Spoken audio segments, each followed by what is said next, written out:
Good morning, students. Today I am going to continue chapter number 4, Agriculture from Geography. And today's topics are technological and institutional reforms. Number 2, food security. And number 3, the impact of globalization on agriculture. So, students, as I told you in my previous explanation, that agriculture is a very important and primary activity in India, and near about 60% population of India still dependent upon agriculture activity.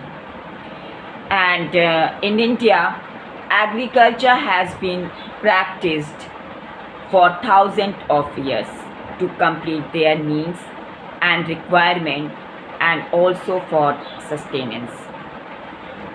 So students, just after independence of India, government had started many programs only to improve the condition of farmers and increase the crop production.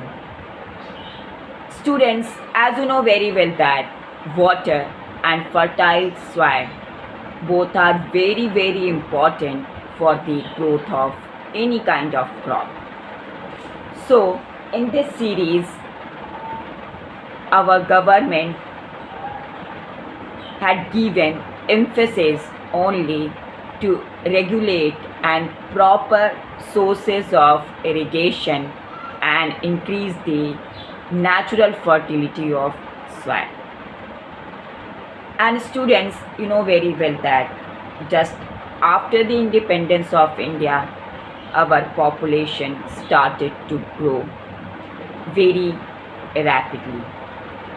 That's why it was the responsibility of the government to provide them employment and also to feed them. So in this series, our government started many technical and institutional reforms. And in this series, 3 important programs like collectivization, consolidation of holdings, and abolition of zamindari were given priority to bring about institutional reforms in the country after independence. And students, land reform was the main focus of our first 5-year plan. And students, you know very well that the right of inheritance in India had already led to the fragmentation of land holdings. That's why it was necessary to consolidate the land holdings to increase the production.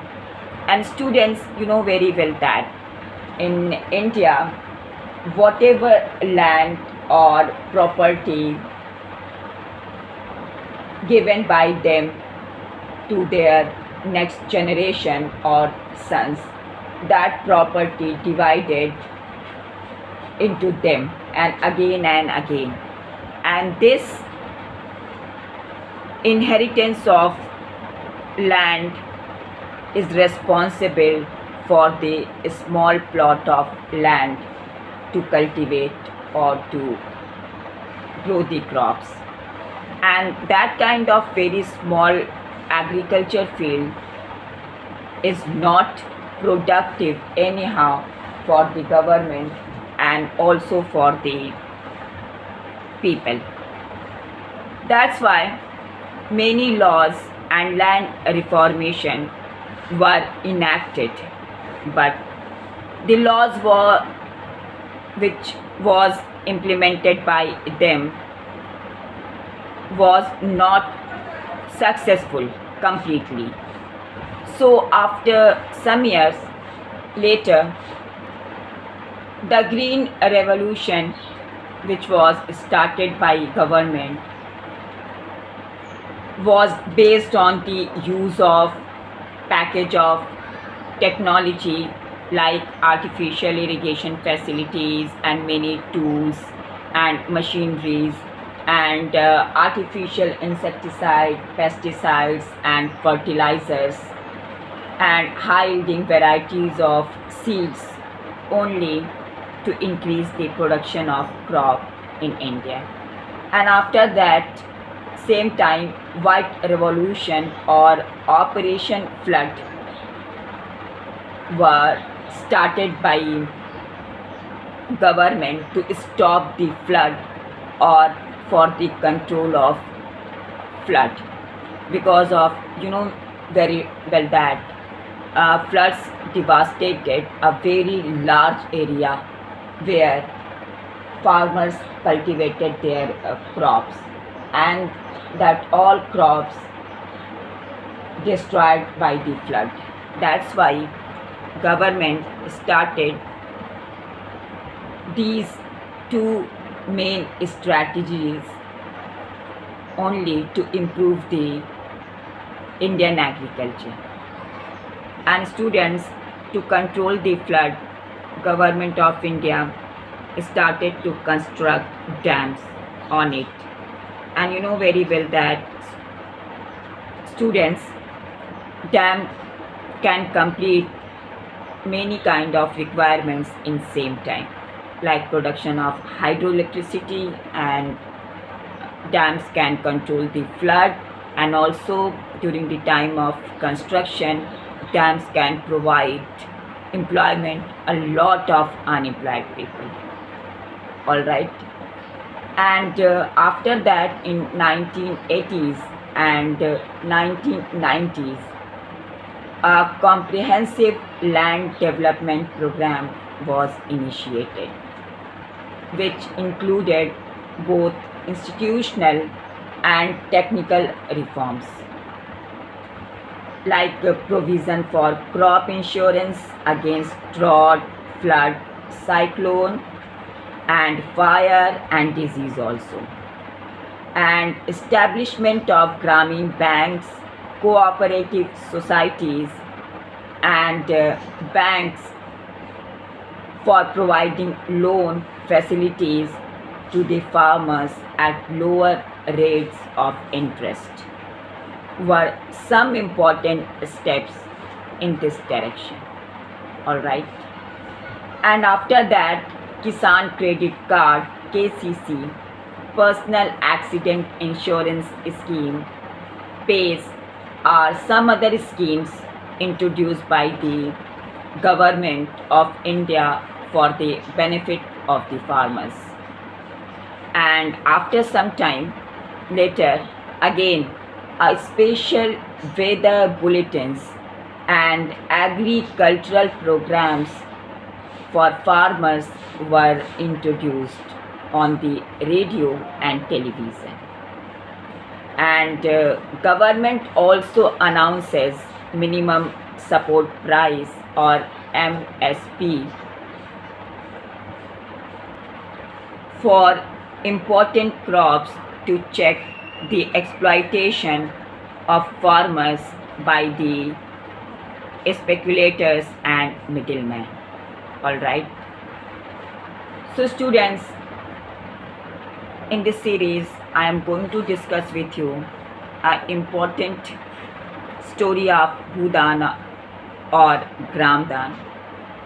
Students, just after the independence of India, Mahatma Gandhi declared Vinoba Bhave as his spiritual hire, and he also participated in Satyagraha as one of the foremost Satyagrahis. He was one of the votaries of Gandhi's concept of Gram Swarajya. After Gandhi's martyrdom, Vinoba Bhave undertook Padyatra to spread Gandhiji's ideology or message and covered almost the entire country. Once he was delivering a lecture at Pochampalli in Andhra Pradesh, some poor landless villagers demanded some land for their economic well-being. Then Vinoba Bhave could not promise it to them immediately, but assured them to talk to the government of India regarding provision of land for them if they undertook cooperative farming. Suddenly, Sri Ramchandra Reddy stood up and offered 80 acres of land to be distributed among 80 landless villagers. And this act was known as Bhudan. After some year later, again, he traveled and introduced his ideas widely all over India. Some zamindars and owners of many villages offered to distribute some villages among the landless people of India, and this was known as Gramdan. So students, however, many landowners choose to provide some part of their land to the poor farmers due to the Fear of Land Ceiling Act. And students, this Bhudan, Gramdan movement initiated by Vinoba Bhave is also known as the Bloodless Revolution. Alright, your next topic is contribution of agriculture to the national economy, employment and output. So students, as you know very well that agriculture has been the backbone of the Indian economy, and it is shared in the gross domestic product or GDP, has registered a declining trend from 1951 onwards. Yet its share in providing employment and livelihood to the population continues to be as high as 63% in 2001. But students, the declining share of agriculture in the GDP is a very serious matter, because any decline and stagnation in agriculture will lead to decline in other sphere of the economy, and it will be responsible for the bad impact on the society and economy also. That's why again Government of India, considering the importance of agriculture, and government made efforts to modernize agriculture. That's why our government established Indian Council of Agricultural Research or ICAR, and many agriculture universities and veterinary services and animal breeding centers, horticulture development, research and development in the field of meteorology and weather forecast, only to improve the Indian agriculture activity. And also government emphasis to improve the rural infrastructure condition. So students, it is clear now that just after taking those steps, year by year our agriculture activities started to develop, and our GDP also started to increase over the years. But students, it is not generating sufficient employment opportunities in the country, because the growth rate in agriculture is decelerating, which is an alarming situation. And today Indian farmers are facing a lot of problem and challenges from international competition, and our government is going ahead with reduction in the public investment in agriculture sector, particularly in irrigation, power, and the construction of rural roads, market, and mechanization. And after that, subsidy on fertilizer is decreased, leading to the increased the cost of production also. So students, overall, reduction in import duties on agriculture products have proved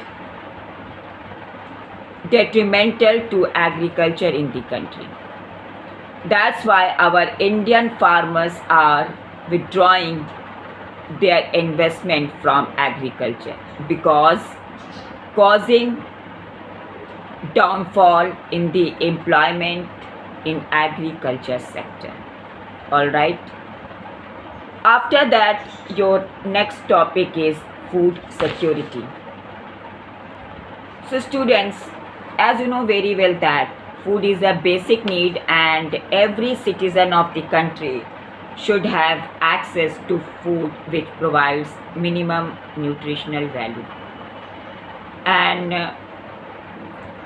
our large and big population does not have this access, and many people every day suffering from the food insecurity, and the number of people even are unable to collect one time food in a day. And students, our country is still economically backward. That's why poverty is also over here. So students, to decrease this kind of condition in India, our government of India again started many programs only in order to ensure availability of food to all sections of society and people who are living in remote areas or more prone to natural disaster. And our government carefully designed a national food security system, and it consists of two components. Number one is buffer stock, and number two is public distribution system. And students, PDS is a program which provides food, grains, and other essential commodities at subsidized price in rural and urban areas. And students, as you know very well that India's food security policy has a primary objective of our government to ensure availability of food grains to the common people at an affordable price. And this focus of the policy is on growth in agriculture production and on fixing the support price for procurement of wheat and rice, and also to maintain the food stocks in our country. So, Food Corporation of India, or FCI, is responsible for procuring and stocking food grains, whereas distribution is ensured by public distribution system. After that, FCI procures food grains from the farmers at the government pre-announced price, that is known as MSP. And the government used to provide subsidies on agriculture inputs such as fertilizers, power, and water. And students, these subsidies have now reached unsustainable levels and have also led to a large scale inefficiencies in the use of these scarce inputs. And students, excessive and overuse of fertilizers and over irrigation has creating waterlogging, salinity and depletion of essential micronutrients in the soil. And the high MSP subsidies in input and committed FCI purchases have distorted the cropping pattern.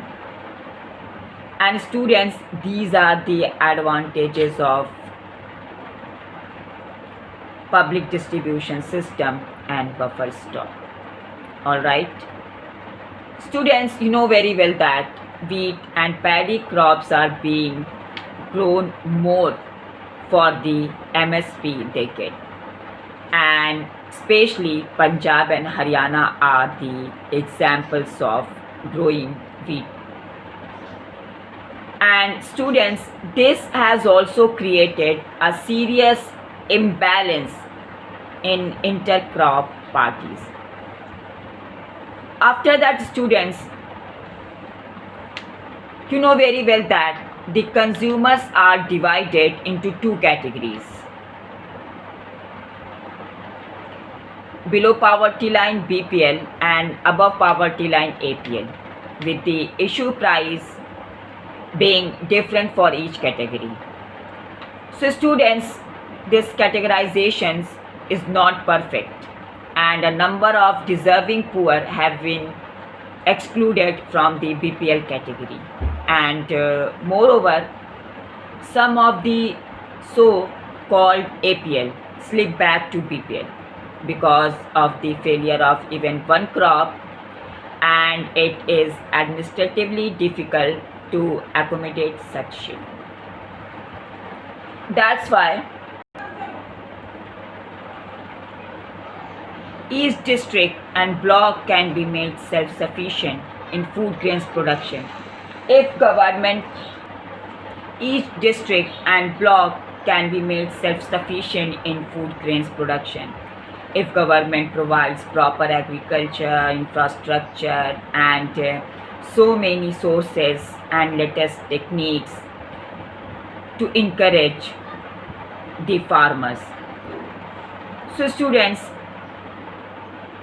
because our government concentrating only the growth and increase the production of rice or wheat, and the food crop with a better growth potential in the particular area also must be encouraged.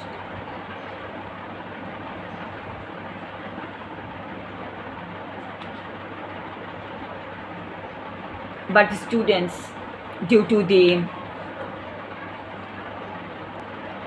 loss in agriculture activity, now there has been a gradual shift from cultivation of food crops to cultivation of fruits, vegetable, oilseeds and industrial crop.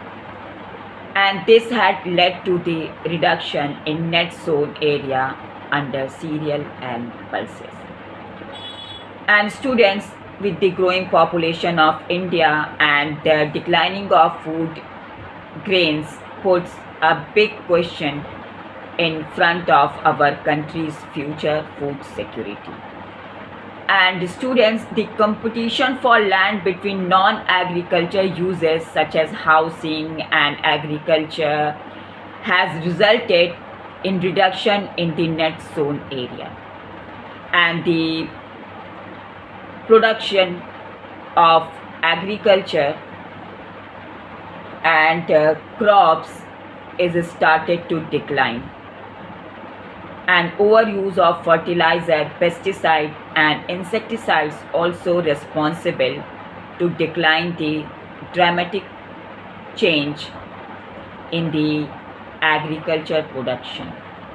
All right, students. After that, periodic scarcity of water has led to the reduction in area under irrigation.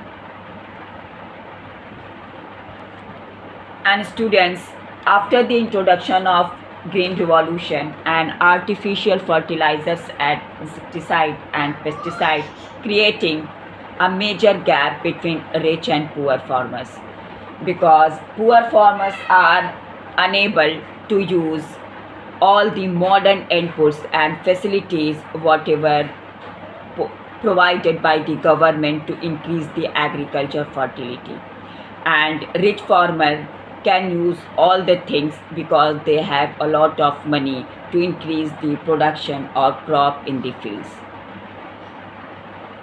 So students, we can say finally that there can be no food security without the security of the small farmers. All right. So students, impact of globalization on agriculture is not a new phenomenon, and it was started during the time of colonization in the 19th century when European traders came to India. So students, at that time too, Indian spices were exported to different countries of the world, and farmers of South India were encouraged to grow these crops.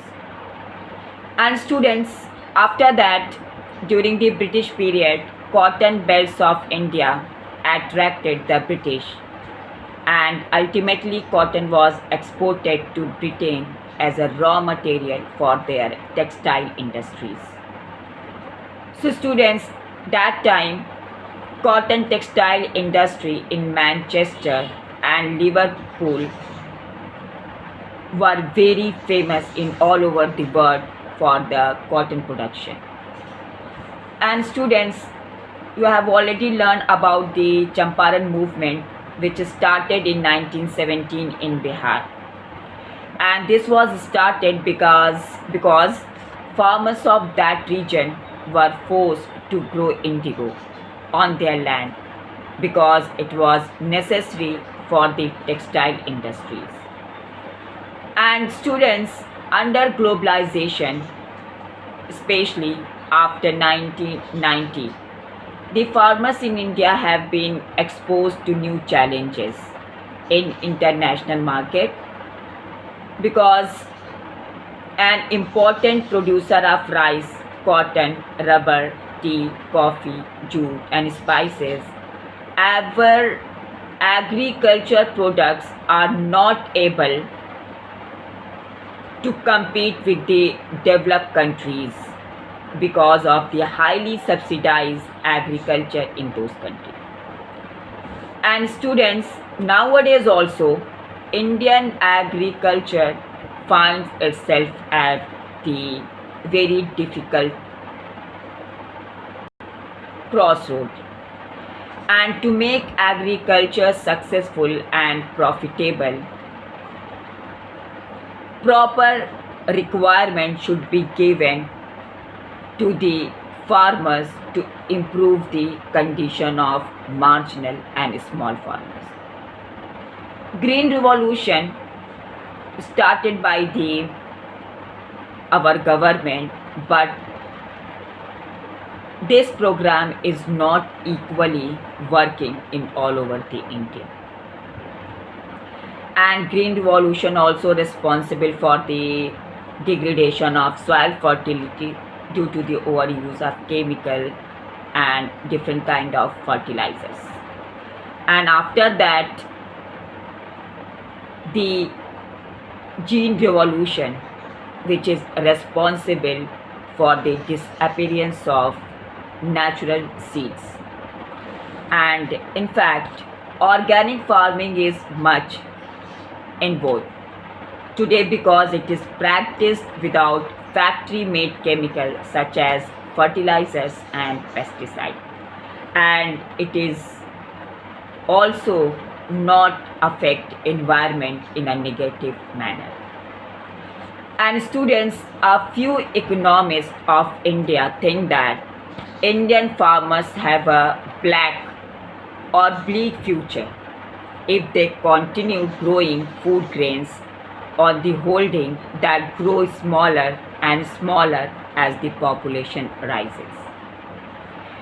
And still, India's rural population is about 600 million, which depends upon 250 million hectares of agriculture land.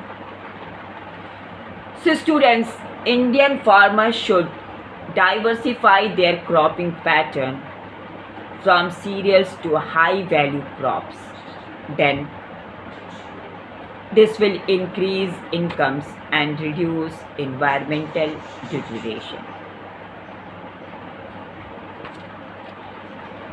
And if farmers of India emphasize to grow different kind of fruits, medicinal herbs, flowers, vegetables and biodiesel crops, etc., etc., which need much or very less irrigation than rice or sugarcane. And students, you know very well that India has diverse climate and farmers can be used or harnessed to grow a different kind of high value crops to increase their income and also to increase the economic condition of India. Alright students, understood?